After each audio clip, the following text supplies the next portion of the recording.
Mi primer acto oficial de travestismo no fue salir a la calle vestida de mujer con todas las de la ley. Mi primer acto de travestismo fue a través de la escritura. Había empezado el colegio secundario y estaba enamorada del profesor de gimnasia. Perdida y confundida, sin poder contarle a nadie mi mejor secreto, decidí ponerme a escribir. Di a luz a un alter ego con el nombre más obvio que se me puede ocurrir: Soledad. Soledad era yo misma como protagonista de una novela espantosa en la que me enamoraba de un profesor de la secundaria y en la que citaba algunas particularidades de mis compañeros de escuela. La escribí a mano, con tinta azul y en hojas de cuaderno. Esa novela, donde por primera vez hablaba de mí como una mujer, no tuvo final. Apenas llegué a 2 o 3 capítulos bastante extensos que di a leer a la persona más cercana que tenía en ese momento, a la primera persona a la que le había confesado mi homosexualidad, una de las primeras amigas que tuve, de esas con las que se comparten los primeros secretos de nuestra vida y nuestra infelicidad.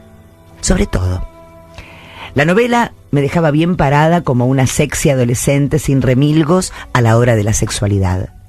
Lo único que recuerdo con precisión era el momento en el que mi amado profesor de gimnasia me secuestraba para llevarme a vivir a la montaña, para hacer el amor como una pareja de lobos sin responsabilidades. Por supuesto, haber confesado aquellas fantasías no fue buena idea. Mi amiga le mostró la novela a sus padres. Disque preocupada por mi enfermedad, es decir, mi homosexualidad, los padres se la mostraron a la directora del colegio. La directora del colegio al profesor de gimnasia, objeto de mis amores, y luego me llamaron para decirme que no era buena idea andar contando por ahí que era homosexual, y mucho menos escribir una historia como esa. El profesor de gimnasia me volvió invisible. Mis compañeros empezaron a rechazarme abiertamente y desde la dirección del colegio amenazaron con contarle todo a mis padres, pues ya no era solo una sospecha mi mariconería.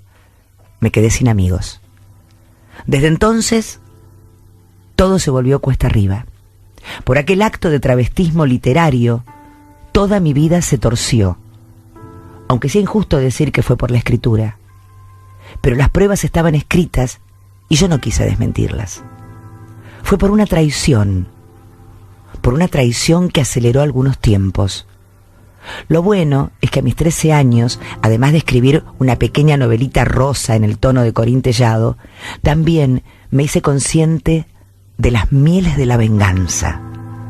Mi ex amiga traicionera tuvo que mudarse del colegio, argumentando que le hacía la vida imposible constantemente. Y no lo niego. Le hice todas las maldades que pude hasta que se cambió de colegio. Ese dolor que ella me causó también tuvo su costo, es decir, que ambas pagamos por nuestras decisiones. La literatura también fue un arma de venganza. Yo escribía panfletos anónimos contando todos los secretos que ella me había confiado a mí. Después de ser descubierta frente a todos como una travesti precoz, decidí no ocultarme más, salvo a los ojos de mis viejos. Vinieron otras amigas, otras complicidades, como Jessica, la amiga más íntima de mi adolescencia. Con ella mantuve una correspondencia diaria durante 2 meses en la que fui castigada por travesti. Castigada por travesti es un título fantástico para un cuento. Un verano, cuando todavía no había cumplido los 16 años, mi papá llegó temprano del trabajo y me encontró en el comedor de la casa poniéndome una pollera que yo misma me había cosido, usando el forro del terciopelo de un almohadón. Pero la puta, dijo y salió de la casa. Otras veces que me había descubierto en los mismos asuntos, había sido violento. Se me había tirado encima y me había sacado las polleras a cintazos, como a él le gustaba decir. Pero en ese momento, a los 16 años, él guarda una cortesía conmigo, no me pega, cierra la puerta y deja que me cambie sin que él me vea. Pienso que toma conciencia de mi humanidad, de mi intimidad. Parece sentir un poco de vergüenza por haberme visto tal y como era, una travesti de 16 años que no quería obedecer, que quería salirse de las reglas de su gobierno, del gobierno de mi papá y de sus padres, y de los padres de sus padres, que son también la razón de la escritura. Después de descubrirme con la pollerita puesta, decide que no puedo salir más de mi casa. Mi amiga Jessica se preocupa porque desaparezco de repente. Viene a casa y espera que mis papás se vayan para hablar conmigo. Espera un largo rato hasta que mis papás salen en el auto al centro del pueblo.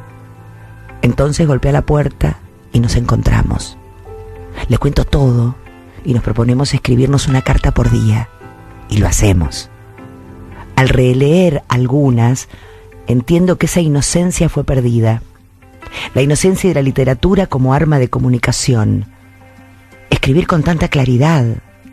Decir las cosas tan sencillamente. Contarse lo que pasa día a día en la habitación donde estoy encerrada y de la que salgo solo para cumplir con las tareas de hombre que mi papá me exige. Algunos detalles de esa filosofía ya no pueden ser escritos como entonces. Ya no escribo así. Pero admito que tampoco lo extraño.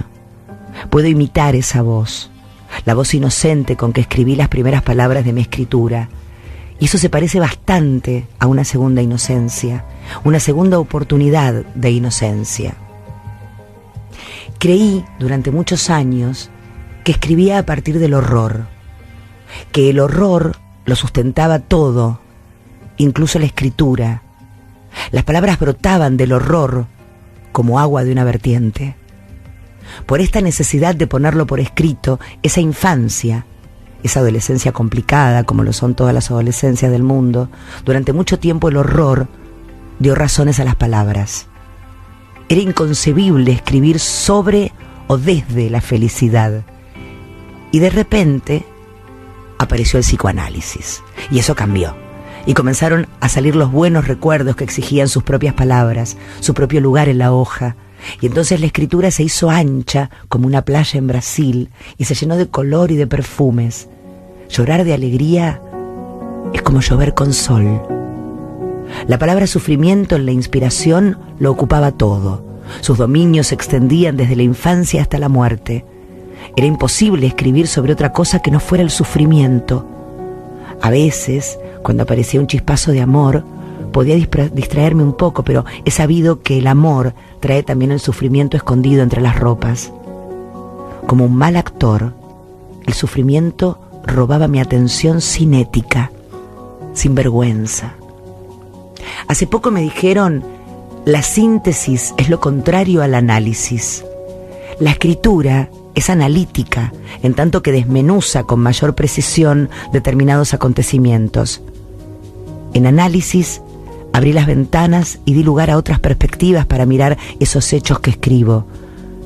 El sufrimiento, que nunca puede ser disipado del todo, por lo menos fue distraído. Esos otros ojos con que miro mi vida han cambiado la escritura por completo. Diría que hay un antes y un después del psicoanálisis. Apareció un mundo nuevo que escribir, la aparición de la luz, del color, le digo yo, la comprensión de la felicidad, la comprensión del amor, de la existencia del amor con determinados gestos, como la fiebre de mi mamá para comprarme libros, para leer, o la de mi papá enseñándome a escribir. Eso ha modificado la escritura casi como una muerte.